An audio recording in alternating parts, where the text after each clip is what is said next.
Quanto tempo que eu não falo com você, hein? Quanto Logo ali tempo, de manhã e agora de professor? novo junto. Já trocou a vestimenta, tá de vermelho agora. Olha só, bem-vindo, professor, aqui no Bom para Todos. Obrigado. Por... Tem bastante notícia para a gente repercutir por aqui também. A gente vai começar falando sobre essa crise nos Estados Unidos, crise que envolve a destituição do presidente da Câmara dos Deputados, o Kevin McCarthy. O que aconteceu por lá? Professor, explica para a gente o que levou essa perda, essa queda do presidente da Câmara dos Estados Unidos. Olha, eu estou impactado com a situação ali. Eu estou chamando de uma crise constitucional. Eles têm lá uma Constituição que esse ano aqui fez, eu acho que 246 anos. Ela é de 1778, quando Washington foi eleito o primeiro presidente, ou de um ano antes. A Revolução é de 76, 1776, né, que eles expulsaram os ingleses. E uma Constituição quase 250 anos, né, 26 emendas, né? A nossa amanhã faz 35 anos, 128 emendas, né? Uma pequena diferença. Mas desde o início do processo do funcionamento do poder legislativo dos Estados Unidos, que não acontece uma crise dessa. Ontem, a Câmara dos Deputados chegou a ficar sem presidente algumas horas, porque destituiu, então já está valendo imediatamente. Mas até eleger um provisório novamente, transcorreu um tempo. Lembrando que o presidente da Câmara dos Deputados, lá eles chamam de speaker. Speaker é o que fala, né? É o porta-voz. É um termo estranho para nós, mas é o presidente da Câmara dos Deputados lá. Ele é do Partido Republicano, é um partido de extrema direita, que aliás passou a ser a partir do século XX, né? Porque o Partido Republicano é o partido de Lincoln, é o que fez que liderou a Guerra Civil para garantir a libertação dos escravos nos Estados Unidos, né? Então, esse cara agora tem que ter uma explicação. Por que um cara desse foi derrubado que nunca aconteceu isso? Em 1910, aconteceu uma coisa que quase derrubaram o presidente. Houve, então, um pedido formal para que houvesse uma votação para ele ser destituído, mas não foi. É igual ao impeachment. Nunca teve impeachment. Aliás, a palavra impeachment é uma palavra inglesa. A nossa Constituição roubou dos Estados Unidos. A origem é essa. Impeachment vem de impedimento. Mas, apesar de ter na Constituição dele, eles nunca aplicaram. A única vez foi com Nixon em 1973, mas ele renunciou antes do processo, né? E com o Clinton não chegou nem a abrir o processo, né? Bom, foi derrubado. Nós temos que tentar entender os motivos que levaram a isso. Eu, aqui na minha modéstia de análise, eu também não conversei com muitas pessoas, mas li muita coisa. Eu não tenho dúvida, Nama, que há provavelmente uma relação dessa queda desse cidadão pelo fato de ele ter costurado um acordo semana passada, acho que foi sexta-feira, que era a antevéspera. Se a Câmara não costurasse esse acordo, os Estados Unidos iriam parar porque teria que aumentar o teto da dívida, que está em 33 milhões, ela já superou 33 trilhões de dólares. É 1,2 PIB, então é um PIB inteirinho de um ano e mais 20% do segundo ano. Ele costurou um acordo, mas um acordo provisório, um acordo frágil, 45 dias só. Mas mesmo isso foi fatal, porque tem um setor radicalizado do partido dele, do próprio partido dele, que ajudou a derrubá-lo, que acha que não deve fazer nenhum acordo, nenhuma concessão, tem mais mesmo é que os Estados Unidos parar, o circo pegar fogo, etc, etc. E uma segunda questão, que eu acho que tudo está relacionado, hoje nada no mundo acontece que não tenha uma ligação com o que está acontecendo na Europa Oriental, que é uma guerra dos Estados Unidos, da OTAN contra a Rússia, mas que toda a mídia fala que é uma guerra da Rússia contra a Ucrânia, né? Então, ao aprovar este acordo provisório de 45 dias, e é uma crise muito grande, ele retirou da proposta uma ajuda, mais uma ajuda de, se não estou enganado, 40 bilhões de dólares em armamentos para a Ucrânia. Ele retirou. Então, oficialmente, nós noticiamos nos últimos dias que a Polônia parou de mandar arma. A Alemanha não vai mandar míssil. A Inglaterra está estudando não mandar não sei o que e tal. Agora, oficialmente, todo mundo pode dizer que os Estados Unidos interromperam o envio de dinheiro e de armas para a guerra na Ucrânia, até que o Congresso restabeleça essa decisão. Está suspensa. Então, estes dois fatores, o acordo da dívida para salvar o governo dos democratas e a não aprovação desta nova ajuda bilionária em dólares para a Ucrânia, no meu ponto de vista, foi a origem desta crise que levou à destituição do presidente. Certo. Professor, e todo esse enfraquecimento de apoio à guerra da Ucrânia, como é que fica agora o futuro dessa guerra por lá? A Ucrânia segue atacando a Crimeia. Aliados da Ucrânia já alertam que os estoques de munição estão por fim. Tem a questão das eleições no ano que vem dos países ocidentais também. Qual que é o futuro da guerra na Ucrânia, da guerra entre Ucrânia e Rússia? Já é possível a gente vislumbrar, professor, um fim desses conflitos também? É possível. Eu já não estou enxergando ainda a paz, mas eu estou enxergando no horizonte um desfecho, que pode ser... Um armistício é um desfecho, mas não é paz. Um armistício você apenas para de atirar, suspende, né? Mas não é paz, né? Tecnicamente, as duas Coreias estão em guerra até hoje, porque não assinaram um tratado de paz, assinou só um armistício, né? Bom, podia dar outros exemplos de Israel ali com a fronteira com a Síria na questão das colinas de Golã, mas aí ficaria muito longo o nosso comentário. Então, veja só, eu tenho noticiado diariamente, desde que nós começamos o nosso programa, aliás, os telespectadores estão convidados todas as manhãs às 10h30, meia hora de Geopolítica na Veia. Só falo dos assuntos mais candentes do que está acontecendo no mundo. Análise. E eu tenho falado todo dia da guerra na Ucrânia, porque a Ucrânia não pode sair de pauta, não vai sair de pauta. E essas matérias que eu tenho comentado, elas são sinais de que alguma coisa está acontecendo. Tem pessoas, analistas, que acham que já estão acontecendo conversações de paz. Ou conversações aí para ver o que é que vai dar, não sei se paz. Quando acabou a guerra do Vietnã, em 75, as negociações começaram em 73 e ninguém sabia. A guerrilha armada do Vietnã reunia-se com o imperialismo estadunidense na cidade de Paris para discutir o fim da guerra e o mundo inteiro não sabia. Então pode ser que alguma conversa esteja acontecendo. Então, por exemplo, hoje, eu não noticiei para nós isso que eu vou falar aqui agora, mas é um indício.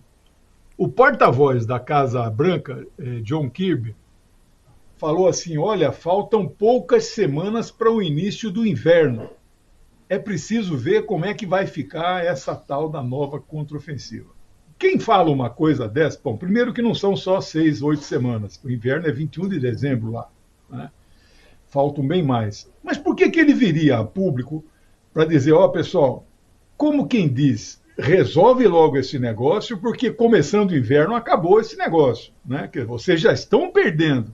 E se não houver nenhuma mudança, é bom parar com essa brincadeira. Então, ele manda este recado, mas esse é um dos recados.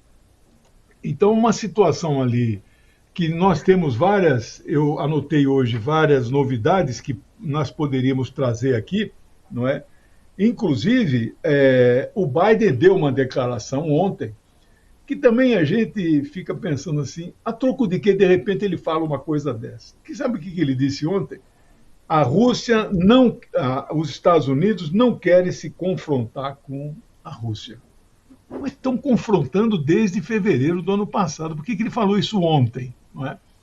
Então, Naama, eu não tenho a menor dúvida, a guerra já acabou, assim, no sentido war is over em inglês, né? A Rússia já ganhou, já conquistou todos os territórios, que até muito além do que ela queria conquistar, já conquistou.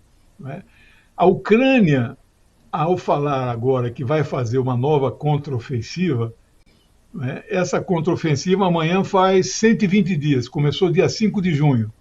Eles recuperaram 1 km² de terra. 1 km.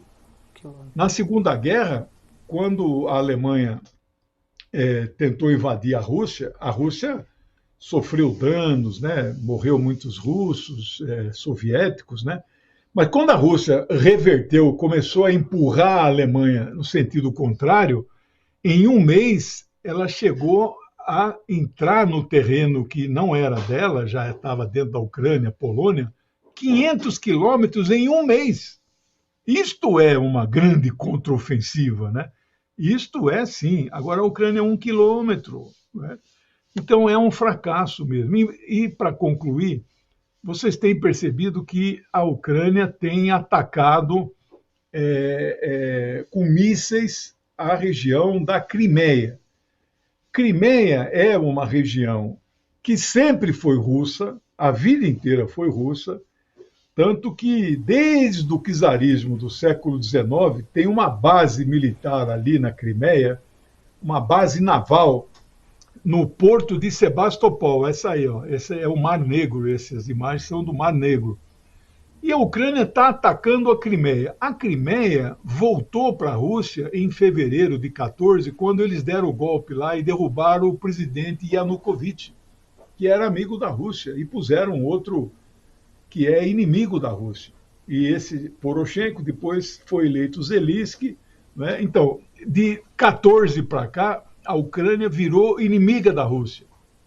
Então, aí o povo da Crimeia, logo em fevereiro de 14, eles fizeram um plebiscito e decidiram por 98% nós queremos voltar a ser russos. Na verdade, eles são russos, mas que estavam dentro da Ucrânia. Esse caso de Nagorno-Karabakh são armênios que estão dentro de um outro território chamado Azerbaijão, que é outro país, mas eles não deixam de ser armênios. Então, estes moradores da Crimeia sempre foram russos, mas por um acerto que houve lá na década de 50, o Nikita Khrushchev, que era o presidente da União Soviética, cedeu para a Ucrânia esse pedaço do território russo, mas eram povos tudo irmãos, eram repúblicas socialistas, todos eles, né?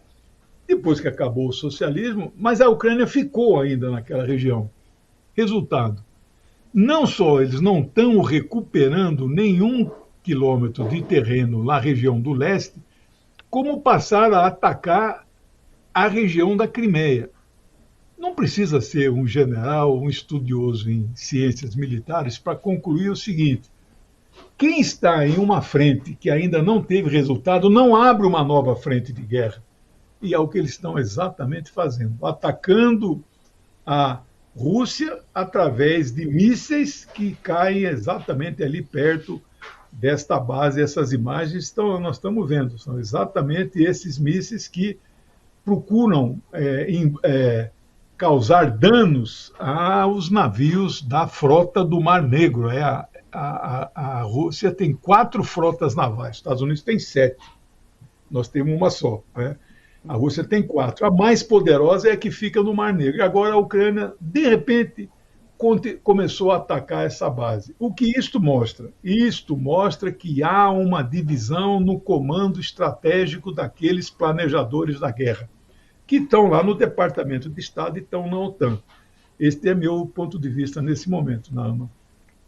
Excelente análise aqui, certeira, do professor Lejane Mirham, você só encontra aqui na TVT. Professor, vamos falar sobre as eleições na Argentina. Há pouco eu conversava sobre esse cenário com Altamiro Borges, muito por conta de uma fake news publicada pelo Estadão, a gente repercutia isso, mas no domingo teve debate entre os candidatos lá na Argentina. Quem se saiu melhor por lá, professor, na sua opinião? O que a gente pode falar sobre essa candidatura do candidato de extrema-direita Javier Milei, que vem se posicionando no cenário argentino ali também, professor? Eu não conseguiria dizer assim quem ganhou. O Massa foi muito bem, que é o candidato progressista de lá, né, do peronismo. Eu tenho uma certeza, quem perdeu foi Javier Milei, o candidato da extrema-direita. Todo mundo bateu no Milei, olha a cara dele aí. Aliás, essa nota em dólar que nós estamos vendo, que imagem bonita é essa, ele quer acabar com a moeda nacional argentina, né, que é, acho que é peso, chama lá. Né? Já mudou de nome, já foi austral e tal. Ele quer acabar. Bom, vai colocar que moeda no lugar? O dólar. Então aí você fala assim, então a moeda nacional argentina seria dólar? Não, não cabe o termo nacional, porque a moeda nacional dólar é moeda dos Estados Unidos. Só 3 países do mundo adotam o dólar como sua moeda. 3 dos 193 que são membros da ONU. Zimbábue, Equador e El Salvador.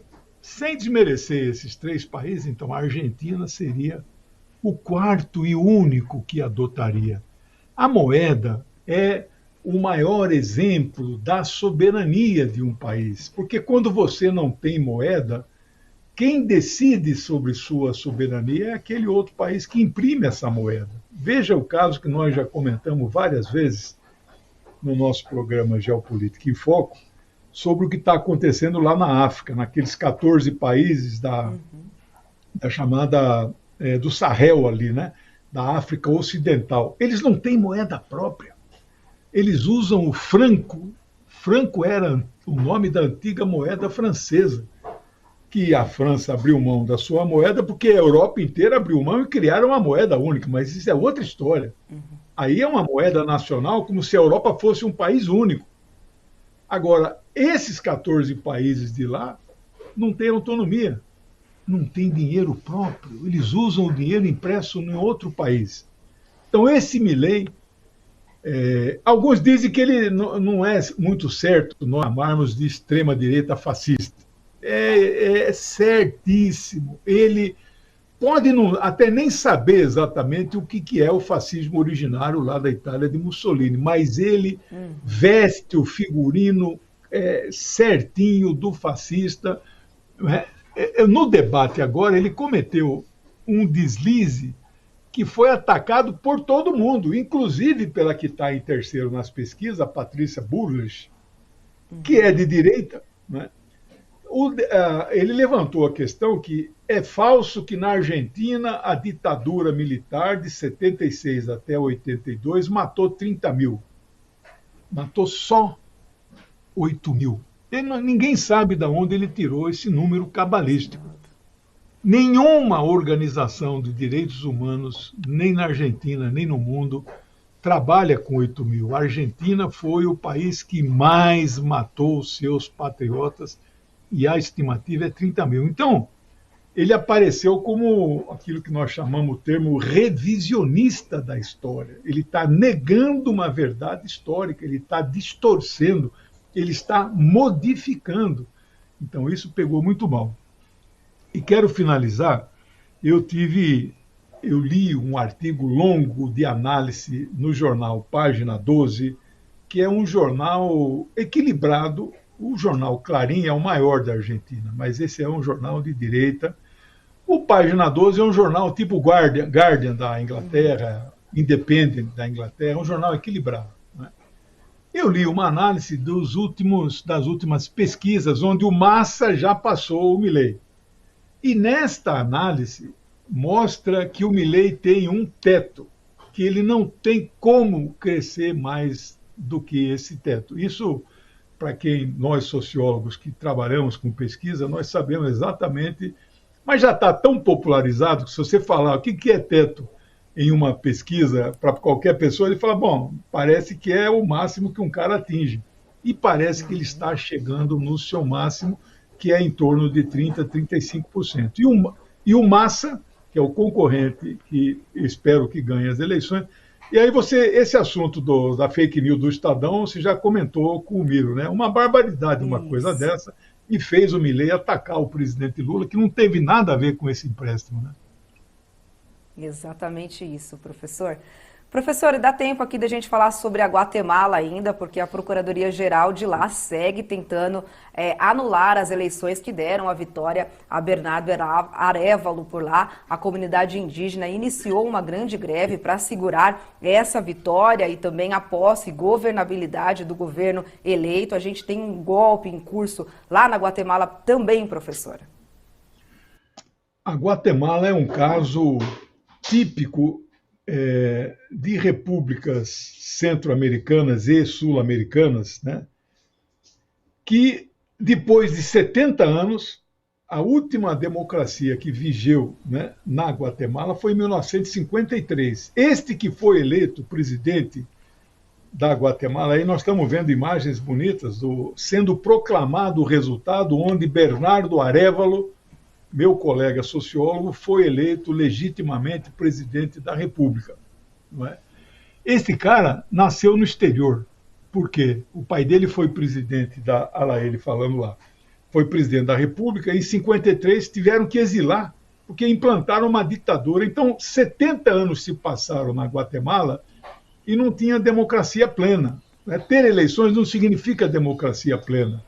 E agora, pela primeira vez, então, alguém arejável, alguém palatável de se conversar, um sociólogo, um diplomata de carreira, né, um homem com um passado, o pai dele era de centro-esquerda, ele é um homem progressista, não é de esquerda, e agora estão querendo impedir que ele tome posse, você acredita? E você sabe quem que está pedindo a anulação das eleições?